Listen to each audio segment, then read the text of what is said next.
Why, hello.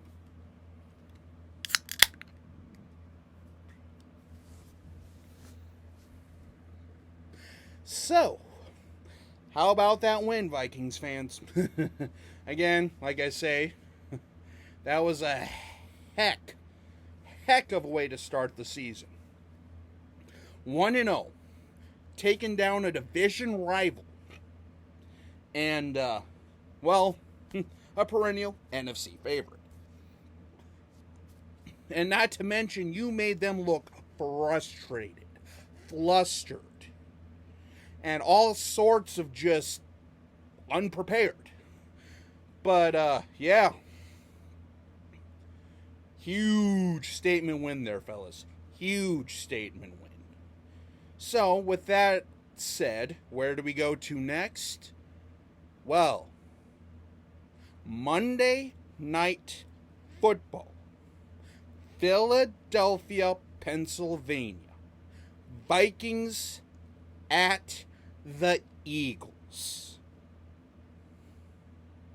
For what could potentially be a major game later on down the line. And I'll explain a little more why I say that. But also, real quick too, just want to give a quick shout out to Mighty Mouse fan and Big Slims, who are huge Eagles fans. I always like to give them a shout out. And, well, here we go again, boys. This is going to be fun. But anyway, it's always an interesting experience whenever the Vikings go to Philadelphia. Well, do I have to, 2017. Do I have to basically continue on? Please, hopefully not. I mean, I still have repressed memories from that. Regardless, though, again, I don't think I have to tell you how Philadelphia sports fans are. Yeah.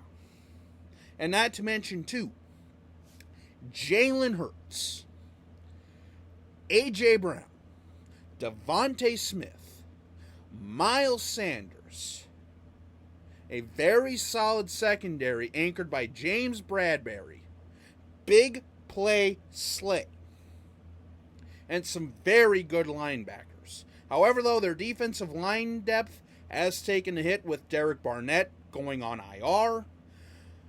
And, well, how do they do that?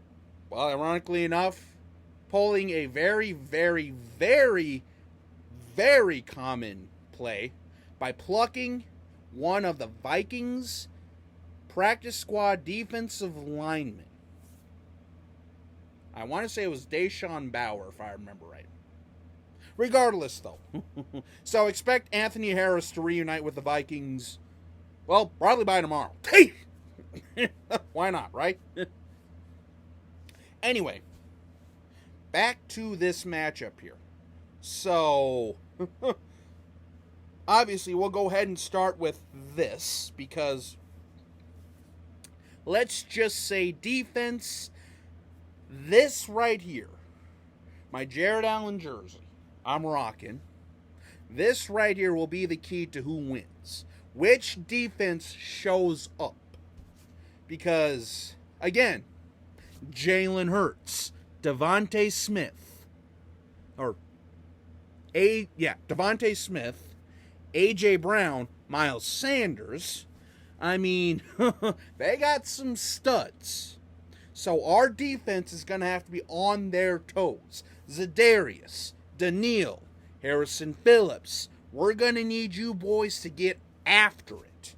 Kendricks, Hicks, we're going to need you guys to line up on those edges and keep Hurts in the pocket. Because if Jalen Hurts gets outside the numbers, he can go. And, well, they have a plethora of weapons. Nick Sirianni has done a great job with that team. I think a lot of people weren't predicting them to be as good as they were last year, going down the stretch.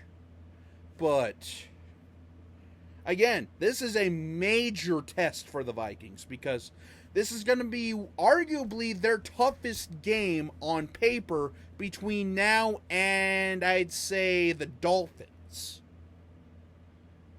So if the Vikings can come out of this 2-0, we are going to be in great shape moving forward. Because again, now you have the wiggle room. Now you have the cushion. Now you have the favorable part of your schedule. And like I say, this could be for playoff seeding too. These early games are huge. And that's why Rodgers was as pissed as he was after the Vikings game last week, because they understand, yeah, sure, you know, you could go toe-to-toe going down the rest of the season here, but that loss week 1, week 2, week 3, you know, could be the difference between you hosting a playoff game and maybe even going home. So, this is massive. By the way, did I mention Monday Night Football? Guess what's going to be, well, to be fair though, this is also going to be interesting too because it's a double header for Monday night. Bills and Titans are going to be the other game, which honestly, kind of wanted to watch. Because I also have Derrick Henry on my fantasy team, but again, that's a different issue. But yeah, I mean, this is going to be huge. Because Kirk Cousins, I mean, he has an alright record against the Eagles. But you're going to be going into one of the most hostile environments. So Jefferson is going to have to be ready. Thielen ready. Irv. You know, Madison. Cook. Ham. Even Johnny Munt has really kind of stepped up. I mean, we got weapons as well here. But what's going to be the key?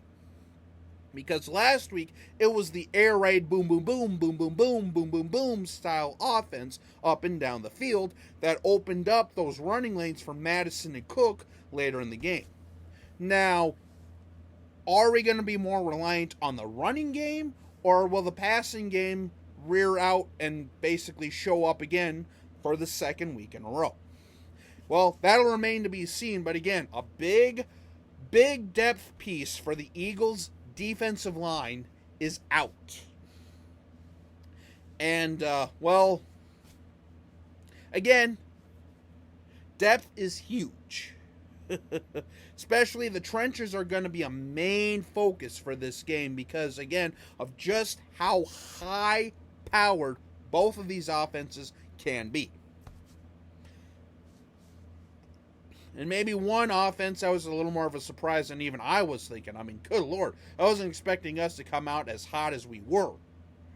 But, again, the Eagles don't have a bad defense either.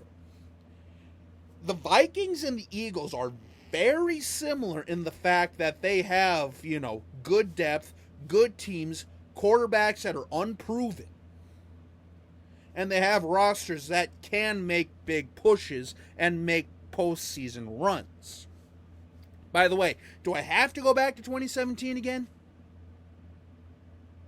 Of course, it always feels good to beat a team that literally won their first Super Bowl in your stadium. Especially when you played them in the championship game going into it. Anyway, like I say, that was under a completely different regime, but man, oh man. This game has so much on the line already. And like I say, this could be a potential playoff matchup come January. If the Vikings can keep on schedule and the Eagles can keep on schedule. I mean, the Eagles right now are the favorites to win the NFC East. The Vikings have literally shot their odds of being one of the best teams to make the Super Bowl. And all this and that and the other thing. And I'm like, well, let's, it's week 1, people. I mean, come on. Let's pump the brakes a little bit here. Ask me how I feel come November, you know, after our bye week. After we get halfway through the season. Because from what I saw, this team, the sky's the limit for the Vikings. But again, though, the Eagles are feeling the exact same way because why not? You know, they got a roster with them too. Sirianni has done a lot. You know, Howie Roseman got rid of Jalen Reagor. He traded him to us. And all the Eagles fans are thinking of how great of a move that was. You know, they got C.J. Gardner-Johnson from the Saints for literally nothing. So, I mean, they're going for it again. So, all I know is this is going to be one hell of a game to watch. And may the better team win.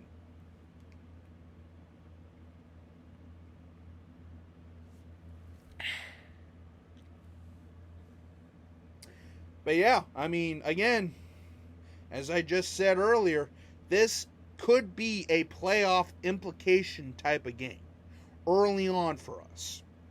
Because after this, we host the Lions. Then we go, I'm not sure exactly who we are after that.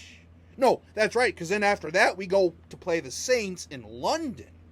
And then we come back to take on the Bears at home. So we literally have our 3 home division games done by the time we go to Miami, and then by the bye week. So we potentially could be 3-0 in the division before we hit November, before we even hit October. So, and just how big would that be if we can be a leg up on the entire NFC North? But again, this is probably going to be our toughest matchup between now and the bye week. Other than maybe the Saints, because, well, the Saints are looking pretty darn good.